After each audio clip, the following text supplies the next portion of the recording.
Randy la llamaba mi paloma muchas veces. Él le decía mi paloma, y para todos nosotros ella es un verdadero ejemplo del equilibrio como la paloma entre carácter y unción. Y ha sido nuestro ejemplo para todos nosotros, no solamente las mujeres, para los hombres también y para las nuevas generaciones. Muchas gracias. Buenos días.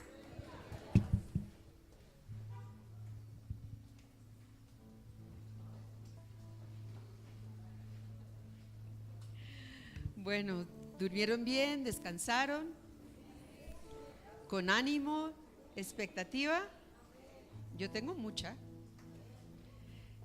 Quiero decirles que traje conmigo, voy a decirlo de una vez, para que después, con el próximo descanso, sepan. Luz Dari, puedes ponerte de pie para que los que no te conozcan. Luz Dari tiene, o bueno, Luz Dari, Mariu, creo que los repartieron, o los van a hacer. Bueno, ellos tienen este separador que se llama Orar por los que están en eminencia. Para el gobierno colombiano, órgano ejecutivo, legislativo, y explica cuáles son los componentes y el órgano judicial con la fuerza pública de Colombia. Por detrás hay algunos versículos, obviamente no están todos, pero que sugieren, y pues esto es algo que siempre tenemos en la Biblia y es una gran ayuda para estar orando, como dice Timoteo, por todos los que están en eminencia. Yo sé que a veces es difícil hacerlo. Pero la palabra no está diciendo si estás de acuerdo, si no estás de acuerdo, que tú no te metes en política. No, es nuestro gobierno, es la heredad que Dios nos ha dado y somos responsables de orar por aquellos que tienen la autoridad de dirigir este gobierno. Entonces, además, que dice que si no estamos viviendo en paz, ¿de quién es la responsabilidad? De la iglesia, de la iglesia. Bueno, hoy voy a hablar, anoche estuvimos hablando acerca de esa plataforma de qué, sobre la cual tenemos que basar todo, la fe. Muy bien, la plataforma de la fe, y sobre eso basar todo. Estaba hablando acerca de esa experiencia indispensable para el intercesor profético. ¿Y cuál era la experiencia de la promesa que Jesús dijo que el Padre había dado y que le daría a sus hijos? ¿El qué? El bautismo del Espíritu Santo. Entonces, anoche pudimos orar con muchas personas y una de las manifestaciones en esa experiencia es recibir el don de lenguas. Entonces me bendijo mucho ver cómo los que estuvieron aquí adelante, eso fue de inmediato, que empezaron a orar y a orar y a orar, y bueno, después seguimos con una activación y fue muy lindo. Recuerden que el regalo que Dios nos da con el bautismo del Espíritu Santo y las manifestaciones que vienen tienen un propósito, sí, por supuesto, para mi vida personal, indudablemente, porque si yo no estoy bien, no puedo dar hacia lo que Dios quiere, pero también es para realizar la obra y el propósito que Dios tiene a través de mi vida, a través del equipo de trabajo. Estamos hablando ahora específicamente de la intercesión profética. Entonces hoy, tomando esta misma línea de los intercesores proféticos, hay otro aspecto que es supremamente importante y es nuestra relación personal con el Señor. Entonces hoy voy a estar hablando de esto. Para empezar, quiero establecer una base. Los que me vayan conociendo se dan cuenta que me gusta siempre ubicarnos a todos para que estemos, como se dice, en la misma página, y a partir de eso entender hacia dónde vamos con el tema. Dios habla en su palabra acerca de un modelo, que hagamos las cosas de acuerdo al modelo de Dios. Y aunque tenemos la palabra de Dios y tenemos las promesas y sabemos lo que la Biblia dice, o lo estudiamos y lo aprendemos, todo esto hay que llevarlo a Él, y no solo hacerlo a la manera como a mí me parezca, sino según el modelo de Dios. Es tan importante, y el intercesor profético tiene que entender esto. Yo me voy a ir a a los principios, que fue el primer modelo que Dios le dio a Israel para que tuvieran comunión con el Padre. Y ese fue el modelo del tabernáculo. Solo voy a tocar unos puntos muy rápidamente para ubicarnos, porque quiero que entiendan, el pueblo profético tiene 3 características generales. ¿Cuáles son? Que sabemos de dónde venimos, a dónde estamos, sabemos en dónde estamos y sabemos para dónde vamos. ¿En qué sentido? Sí, en la experiencia de mi vida, pero mucho más grande que eso es en el proceso de Dios, en la historia de Dios, en los propósitos de Dios. El pueblo profético, tú y yo tenemos que estar seguros y tener la certeza, entender de dónde venimos, a dónde estamos ahora en los tiempos de Dios. Por eso Misión Suramérica y las iglesias de Comunidad Cristiana de Fe nos identificamos con el pueblo de Isaacar, porque aunque todas las otras tribus se distinguieron por fortalezas que tenían físicamente, eran militares, habían sido entrenados, eran fuertes, la tribu de Isaacar no tenía ninguna de esas características, y además dicen que era de los que tenían menos hombres en esta tribu. Pero ellos tenían 3 características que fueron las que dirigieron a todos los demás, que eran los de la milicia. ¿Cuáles eran esas características? ¿Sabían? Podían discernir los tiempos, tan importante, porque a pesar de las circunstancias ayudan, pero a pesar de las circunstancias difíciles que vivamos en los tiempos que estemos viviendo, eso no determina mi posición ni mi fe, sino que si entiendo el tiempo en que Dios tiene a la iglesia viviendo, estamos hablando de nuestras naciones, para nosotros Colombia, para los que estén sintonizando de otras naciones para su nación, si entendemos los tiempos de Dios para esa nación, podemos seguir el modelo que Dios ha trazado dentro de nuestra intercesión profética, ¿de acuerdo? La segunda característica, discernir los tiempos, fue es la primera. Y la segunda, que dice Isaacar, sabían lo que Dios tenía para Israel. ¿Sabemos lo que Dios tiene para Colombia? ¿Sabemos lo que Dios tiene para Francia? ¿Sabemos lo que Dios tiene para Ecuador, para cada nación, para tu nación, que es tu heredad? Tenemos que saber lo que Dios tiene, y el intercesor profético tiene que saber. Y la tercera característica, ¿cuál fue? Estoy refiriéndome, si tú lo quieres leer, estamos en Primera de Crónicas, capítulo 12. Sí, capítulo 12. Y cuando están haciendo toda la explicación, están diciendo, hablando de las tribus, en el versículo 32, dice: de los hijos de Isaacar, 200 principales, y no dicen que eran listos para la guerra, que eran valientes, que eran esforzados, todas estas características de las otras tribus, sino que ya dijimos el primero, eran entendidos en los tiempos. Ya dijimos el segundo, que sabían lo que Dios tenía para Israel. Y el tercero, ¿qué dice allí? ¿Qué pasó con todas las otras tribus? Les seguían el dicho de ellos. ¿Qué quiere decir eso? Sabían todos los demás de la necesidad de ser entrenados como guerreros, pero para saber qué hacer, dónde hacer y cuándo hacerlo, ellos miraban a sus hermanos de la tribu de Isaacar, porque esa dirección profética es indispensable. Tú puedes tener todas las herramientas de intercesión, tú puedes conocer todas las clases de oración que haya, puedes estar entrenado, puedes haberte graduado del IMES, puedes tener todo este conocimiento, aún experiencia, pero si no eres entendido en los tiempos, si no sabes lo que Dios tiene para tu nación, entonces ¿quién te va a seguir? ¿Con quién te vas a unir? Y ellos seguían el consejo de sus hermanos de la tribu de Isaacar, porque ellos tenían la dirección de Dios, porque sabían lo que Dios tenía para su nación Israel, y ellos daban la orden, daban la dirección, daban esa guía, y así debe ser el intercesor profético.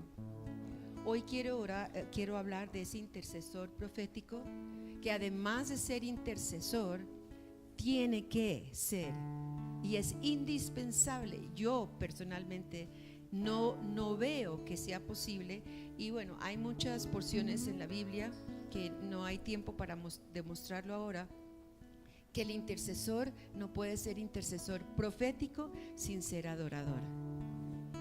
No lo veo. Lo veo que van los dos juntos. Puedes interceder, pero intercesor profético, que es lo que estamos nosotros levantando y estamos entrenando para conocer ese corazón de Dios. Es ese modelo que Dios dio. Tenemos la primera diapositiva. Es el modelo de... No, la primera. Esa es la última. No, esta no la vamos a usar. Las tres que les mostré, no. Esta es la segunda, no. Esa, gracias. Bueno, apaguemos la luz un momentico para poder mirar aquí. Eso se ve mejor. Gracias. Entonces aquí, esto es un rectángulo. Si vemos las líneas de afuera, arriba y abajo, lo puedes subir un poquito para que no se vea el título, porque necesito que se vea la parte de abajo. ¿O no salió?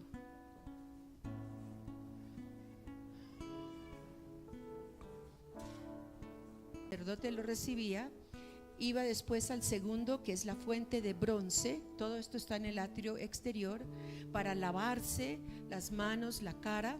Y dicen que se hicieron, la palabra dice que se hizo esta fuente con los espejos de las mujeres.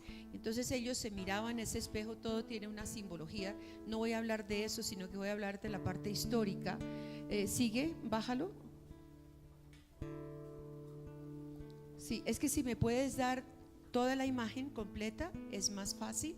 Gracias. Eso, muchas gracias. Ya ven que hay otro rectángulo encerrado, y hay 3 piezas del mobiliario allí. Y luego ven un último que está encerrado, donde está la nube Shekinah, de la gloria de Dios. Si me devuelvo, no, por favor, déjenlo como está. Muchas gracias. Yo te digo. Gracias.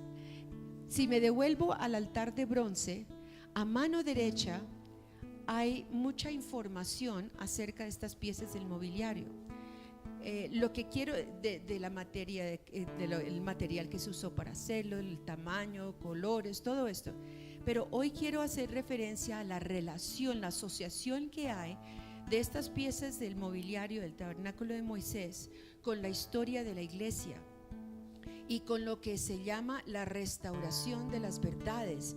No que Dios hizo algo nuevo, sino que a medida que fue dándose la historia del desarrollo de la iglesia cristiana, Dios fue restaurándole a la iglesia verdades que se habían perdido, que se habían olvidado, que por religiosidad o por lo que fuera, fueron encubiertas por tiempos, por siglos, y cómo lo fue devolviendo la iglesia.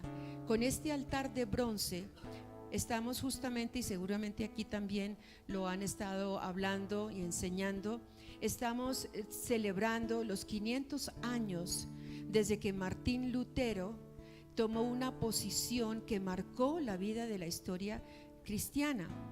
Y esa posición fue que descubrió, él era un monje, era abogado, era músico, y en medio de la lectura y el estudio de la palabra, que en ese entonces era en un idioma que era el latín y solo tenían acceso los religiosos de ese tiempo, descubrió una verdad pues él era católico, entonces no se conocía esa verdad, y era la verdad de la gracia, que el evangelio de Jesús había traído un evangelio de gracia.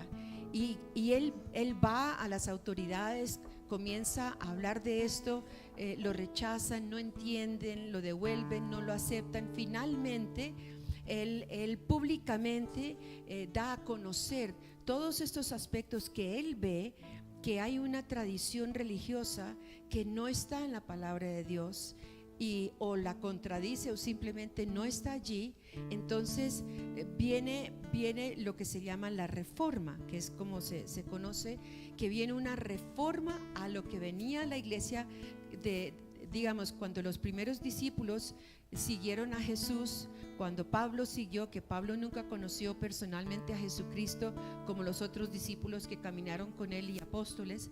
Sin embargo, su revelación fue tan grande por lo que recibió de sus mentores y también de su propia relación a nivel personal con el Señor. Eso se fue perdiendo con los tiempos. Dicen más o menos que se pudo conservar hasta el año 300 después de la muerte de Cristo, pero aquí estamos hablando de los años 1500 y pico. Entonces fíjense cuántos siglos pasaron y cuánto sucedió para que se perdiera el mensaje del evangelio de la gracia.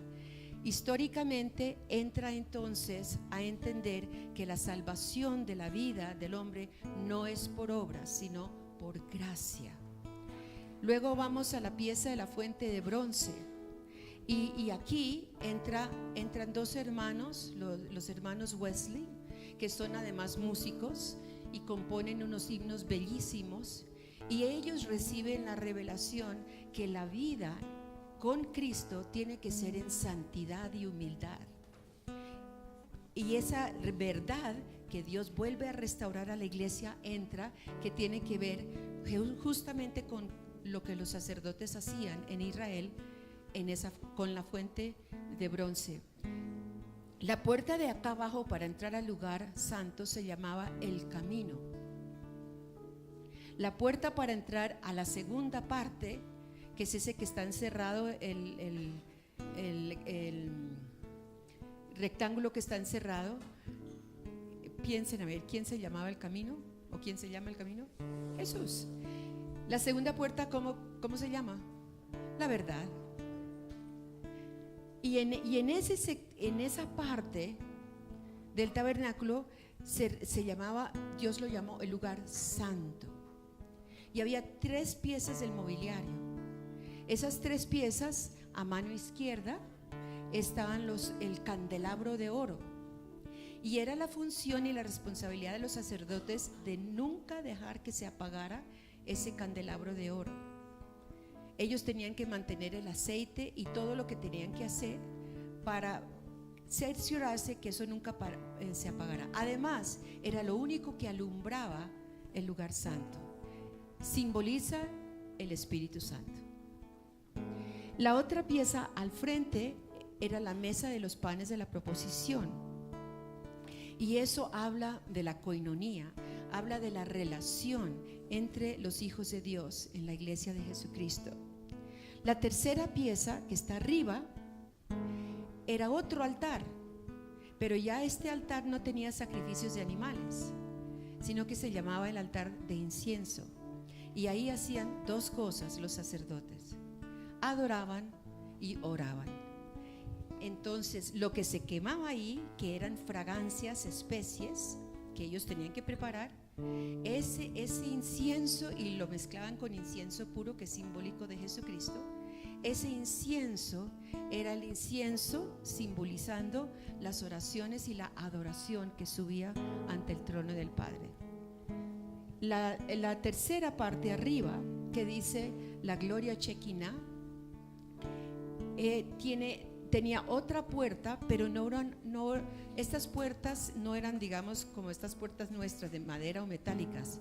Y esa última era una cortina muy pesada, que nadie podía pasar al tercer lugar, que se llamaba el lugar santísimo, sino el sumo sacerdote, una vez al año, y tenía todo su ritual. Pero era allí donde estaba el arca de la presencia de Dios. Y era sobre esta parte del tabernáculo cuando Israel tenían que tener los ojos fijos en el cielo para saber cuando la nube reposaba y se quedaba, ellos desempacaban todas sus cosas y ahí armaban sus tiendas y se quedaban, y tenían un orden específico alrededor del tabernáculo. ¿Por qué? Porque este era el tabernáculo de la reunión, también se llamaba, de la presencia de Dios, de la reunión de Israel. Todo esto era para la comunión de Israel con el Padre. Y este candelabro en la historia de la iglesia cristiana está hablando del momento en que se restaura la verdad de la persona de Jesucristo. Sí, gracias. De la persona de Jesucristo. De la persona de Jesucristo, cuando Él dice: es necesario que yo me vaya y venga otro, que es la promesa del Padre, que es el Espíritu Santo, y entra el tiempo lo llaman el tiempo de la dispensación, o el tiempo en la historia de la iglesia en que entra la persona del Espíritu Santo. Quiero decirles un poquito de cuando Dios nos llamó a Randy y a mí a Colombia. Habíamos venido en el 74 para que Randy conociera a mis padres y que papá y mamá también lo conocieran a él. En ese tiempo la iglesia en Colombia era muy pequeña, era una iglesia bastante tradicional, y las congregaciones que había eran de misiones tradicionales, protestantes, y algunas también evangélicas.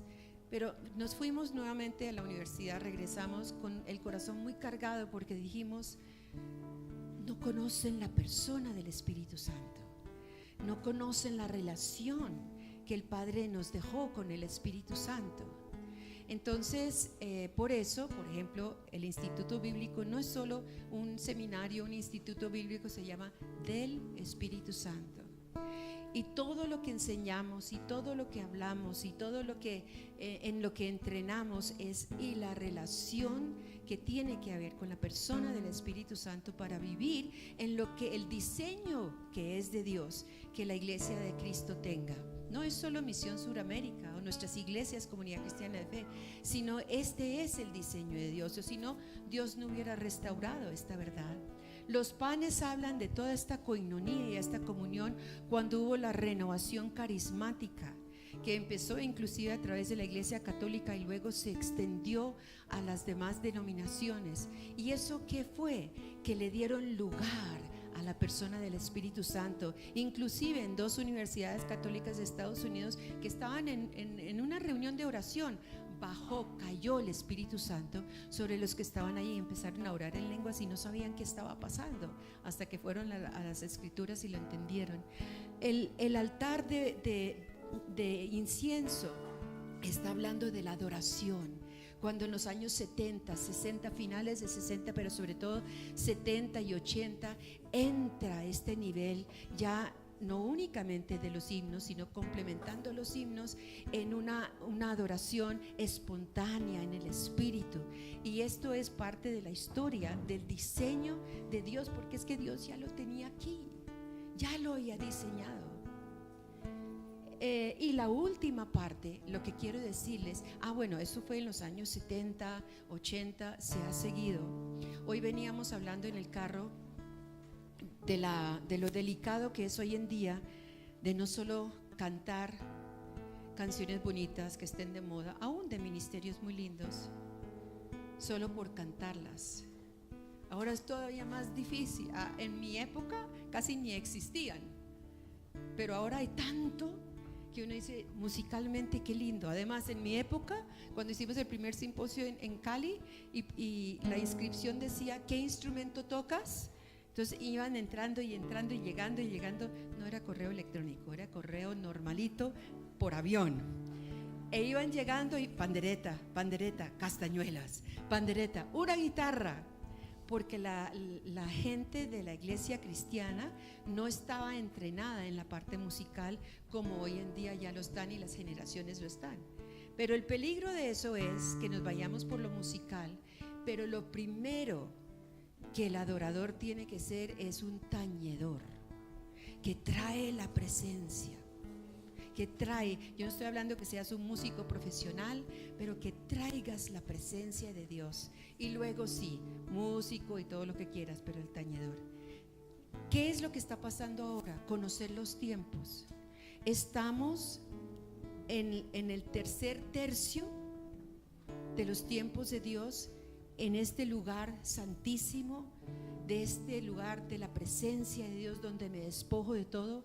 Ese velo para entrar al lugar santísimo fue el que la palabra se refiere cuando dice que se rasgó cuando Cristo murió, porque a partir de ese momento ya todo creyente podía entrar y tener acceso ante el Padre. Y otra parte es la relación con el Padre.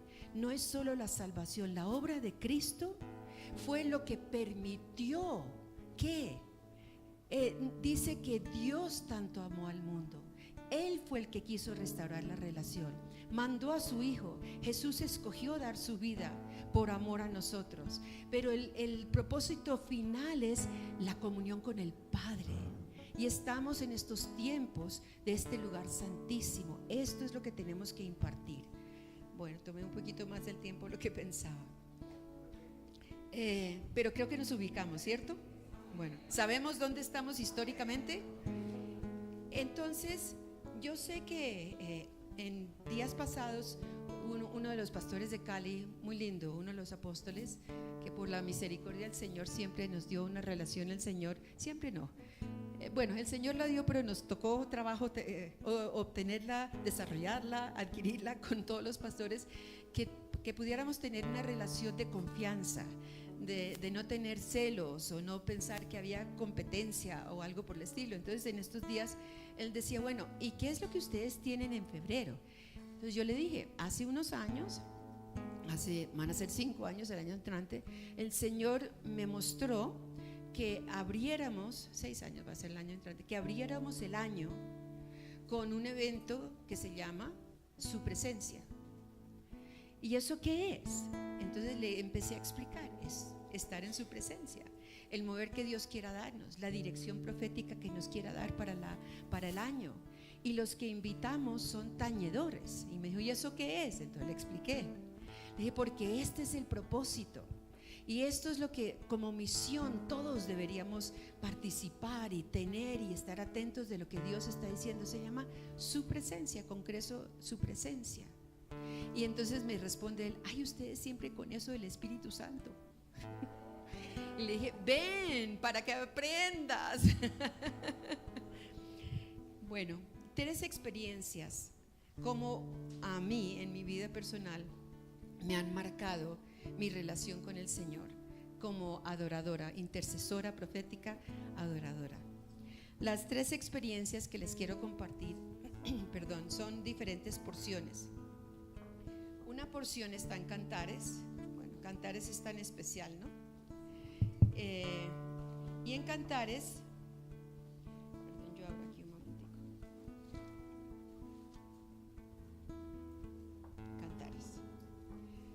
Cantares tiene un proceso muy lindo de la Sulamita en su parte relacional con el amado, ¿no? Entonces tiene aquí la primera expresión de su relación. La dicen en primera de Cantares 1:13. ¿Qué dice aquí? Si alguien tiene la palabra abierta, la Biblia abierta. Cantares 1:13. Ella está hablando. ¿Y cómo define ella su relación con su amado? ¿Qué dice? Mi amado es para mí, para ahí. ¿Cómo es la relación? Mi amado es para mí. ¿Correcto? Sí, claro, es correcto. Pero vamos a ver cómo esa relación va creciendo y va madurando y la perspectiva en cómo ella ya ve su relación en el paso final. Mi amado es para mí. ¿Quién es la persona allí? Primero, ella. Y ella define que él es para ella. ¿De acuerdo? Bueno, en el capítulo 2, versículo 16, ¿qué dice ella aquí? Mi amado es mío, y agrega algo más. Y yo soy suya. Entonces ya no solo él es para mí, sino que ya, pero sigue siendo ella la primera, ¿no es cierto? Mi amado es mío, pero ahora ya ella se entrega y dice, y yo soy, bueno, muy bien, yo soy suya. Sigamos. Vemos aquí que va creciendo la relación. Capítulo 6, versículo 3. ¿Qué dice aquí? Yo soy de mi amado y mi amado es mío. Entonces, ¿quién va primero? Ella. ¿Pero de qué manera? Porque en el anterior, ¿cómo lo dijo ella? En el anterior dijo, mi amado es mío. ¿Sí? Pero ahora aquí en el capítulo 6, ¿cómo lo dice? Sigue siendo ella la primera, pero ¿cómo lo dice? Yo soy de mi amado. ¿Sí? Y sigue siendo el amado de ella. Muy bien. Vámonos entonces hacia el final. En el capítulo 7, versículo 10. Miren qué dice ella. ¿Qué dice? Entrega total. Ya, yo soy de Él. Empezó diciendo que mi amado es mío. Y termina como yo soy de mi amado. Pero ahí no termina. En el capítulo 8, que esta parte es bellísima, en el versículo 5, todas las amigas están allí y dicen: ¿quién es esta que sube del desierto recostada sobre su amado? No la reconocen. ¿Quién es esta? ¿Quién es esta? ¿Qué ha pasado con su relación? Ahora sí es una entrega total en que ella ya desaparece en él y solo lo ven a él. Qué lindo, ¿no? Y el versículo 7, cuando dice: las muchas aguas nunca podrán apagar este amor. La segunda porción es Cantares. Yo lo que veo aquí es una rendición y un reconocimiento del señorío de Dios en su vida. Ella entendió que Él está por encima de todo y ella está en Él, ella está escondida en Él. Él es el Señor y el señorío. La otra relación está en Oseas, el libro de Oseas. Y en Oseas, pobrecito el Señor, otra vez está que no sabe qué hacer con Israel. Y entonces decide que le va a dar gracia a Israel.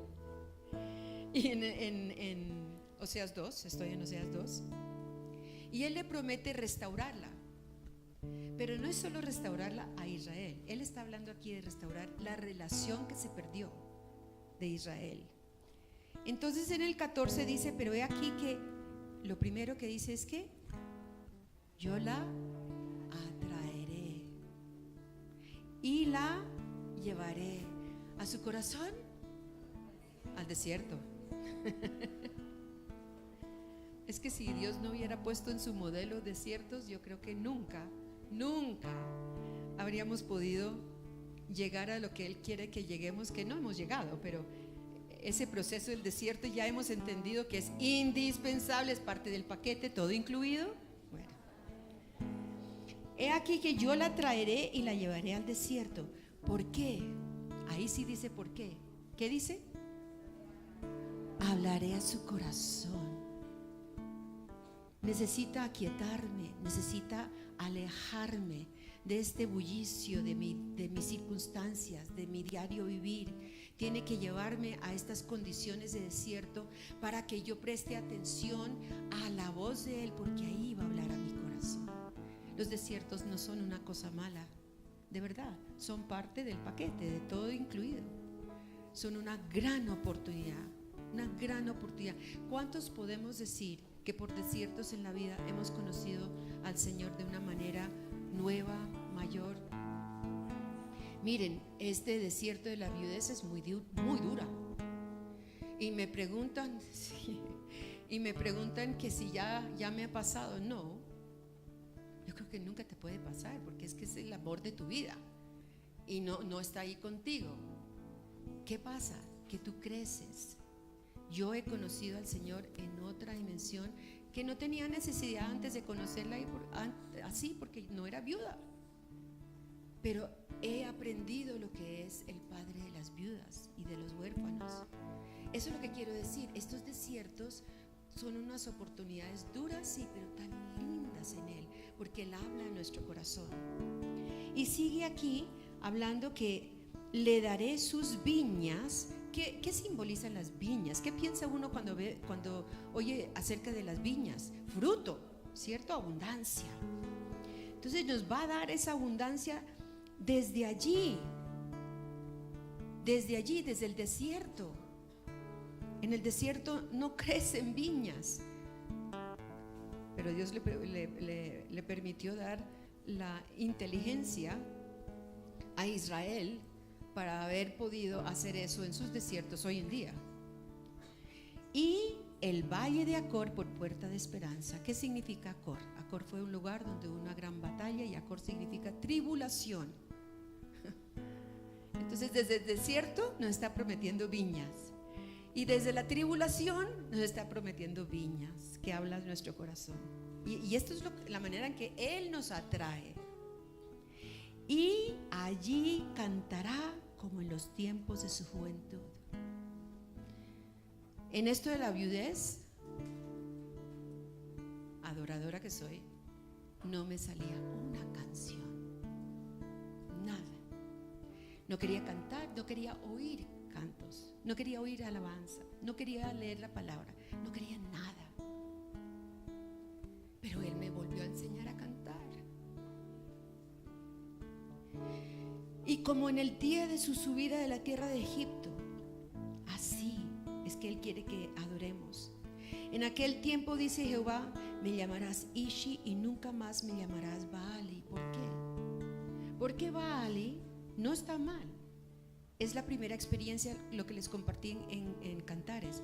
Baali significa Señor, y lo tengo que conocer como mi Señor. Pero aquí ya la experiencia está llevando a Israel a conocerlo como su Ishi, no solo su amado. La traducción literal dice amante. Conocerlo como su amante. Y en el 18 habla que hará un pacto con Israel. Y en el 19, y te desposaré conmigo para siempre. En el 20, te desposaré conmigo en fidelidad y conocerás a Jehová. Esta palabra conocer es como es la relación íntima sexual entre un esposo y una esposa. Conocerás a Jehová. Qué cosa más linda. Yo veo esta relación, sí, nuevamente como una rendición total, pero de conocerlo a Él como mi amado. Otra dimensión. Y la tercera y la última está en el Nuevo Testamento, en Juan, en el Evangelio de Juan, capítulo 11. Y es otra relación que tenemos que tener con Jesús. Juan 11. Ha sucedido para los hombres una tragedia. Esto se apagó, se me requete acabó el tiempo.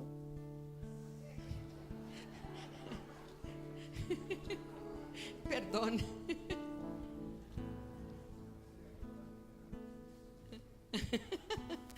Bueno, entonces en Juan 11 está la familia de Marta, María y Lázaro. Y ha sucedido una tragedia. Lázaro ha muerto. Inmediatamente, ¿qué hacen Marta y María? Mandan a llamar a su amigo. Ya no es el Señor, ya no es el amado, es su amigo. Es la primera persona que llaman. Ven, ayúdanos, sabemos que tú puedes hacerlo. Enviaron, estoy en el 11:3. Enviaron las hermanas a decirle a Jesús: Señor, he aquí al que amas está enfermo. Oyéndolo, Jesús dice, estaba enfermo en este momento. Esta enfermedad no es para muerte, sino para la gloria de Dios.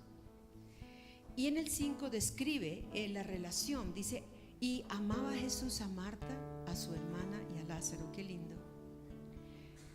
Pero enseguida dice: ¿qué haces tú si un amigo te dice que está en una necesidad urgente, que está en el hospital, que ya está al borde de la muerte, que lo tienen en cuidados intensivos? ¿Qué haces tú? Salgo corriendo. Pues no es lo lógico. Pero el 6 dice: cuando Jesús oyó que estaba enfermo, se quedó 2 días más en el lugar donde estaba. Y luego ya él llega a Betania. En el 14 dice, les dice a ellos: Lázaro ha muerto y me alegro por vosotros de no haber estado allí para que creas, mas vamos a ir a él. Y anteriormente había dicho que esto no era para muerte, sino para ¿qué? Bueno, él ya sabía. y se queda 2 días más. Pero es que en nuestras circunstancias naturales a veces vemos esas no intervenciones de Dios o intervenciones de Dios y decimos, no tiene sentido porque estamos todavía aquí.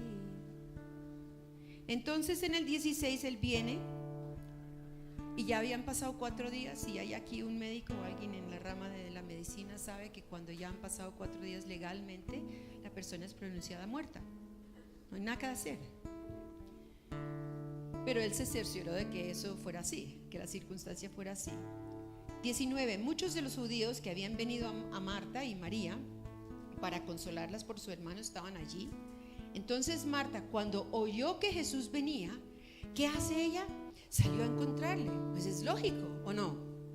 Lo habían mandado a llamar, se demora 2 días más, están desesperadas, me imagino, estas 2 hermanas. Oye que ya viene y Marta sale corriendo y se encuentra con él. Pero María se queda en casa. ¿Qué pasó? ¿Es que María no era amiga de Jesús? ¿O no pensaba que Jesús podía ayudarla? Marta sale de encuentro y comienza el diálogo. Señor, si hubieras estado aquí, mi hermano no hubiera muerto. Mas también sé que ahora que todo lo que pidas a Dios, Dios te lo dará. Entonces le responde Jesús.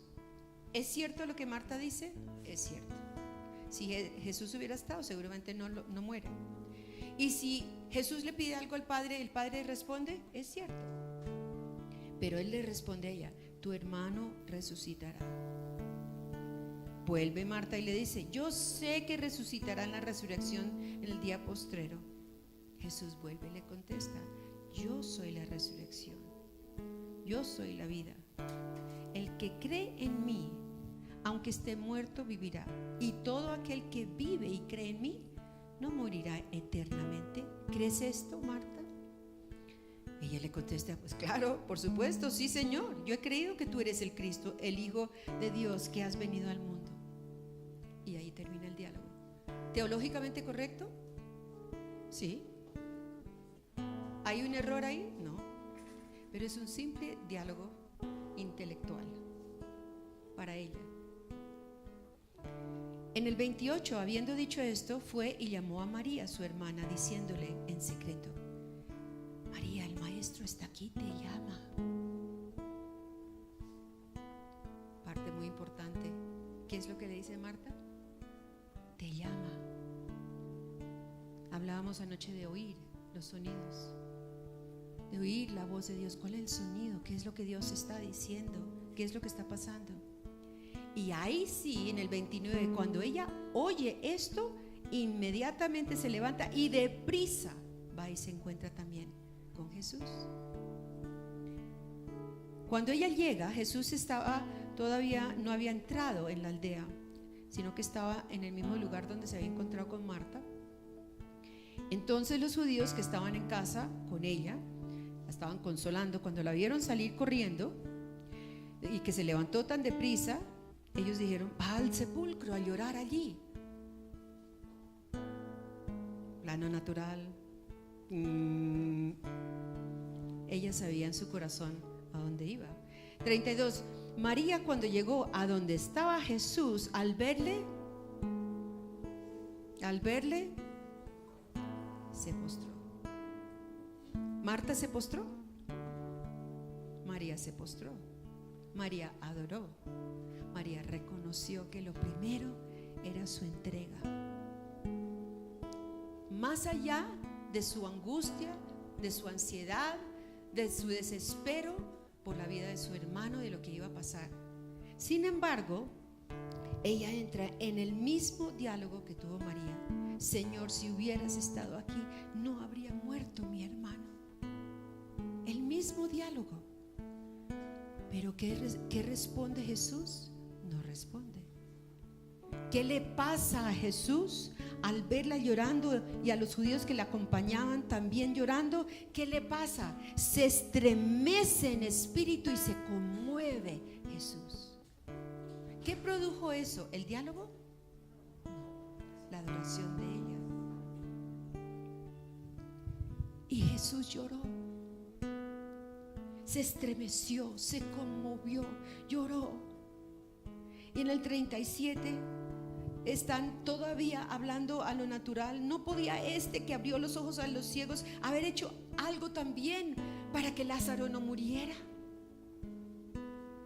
Y Jesús vuelve y dice otro impacto que tuvo esa adoración en su corazón, profundamente conmovido otra vez. Entonces va al sepulcro, tenía una piedra encima y Jesús dice, no responde con diálogo. ¿Con qué responde? Da una orden y le dice, quita la piedra. Entra Marta en su condición natural de decir, no, eso no se puede hacer porque ya llevan 4 días y huele horrible. Y Jesús le dice, ¿no te he dicho que si creyeres? No, si crees, porque la fe ahora es, ahora. Si crees, verás la gloria de Dios. Entonces quitaron la piedra de donde había sido puesto el muerto. Y Jesús, alzando los ojos a lo alto, dijo, Padre, gracias te doy por haberme oído. Yo sabía que siempre me oyes, pero lo dije por causa de la multitud que está alrededor, para que crean que tú me has enviado.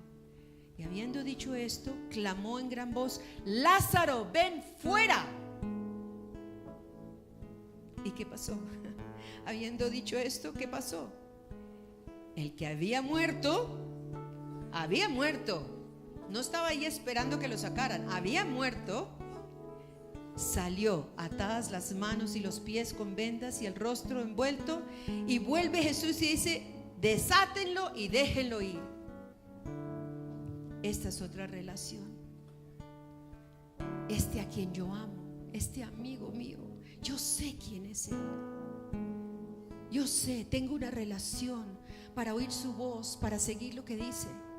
Pero esta relación produjo resurrección, produjo poder, produjo una nueva vida, produjo en Jesús, le conmovió su corazón, que produjo en Jesús llevar a cabo eso entre las cosas que nos ha prometido.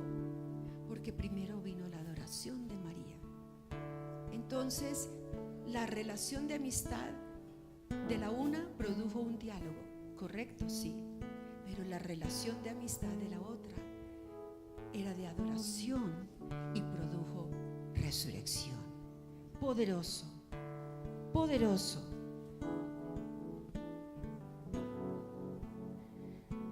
Mi reto esta mañana son las 3 relaciones. La una no reemplaza a la otra.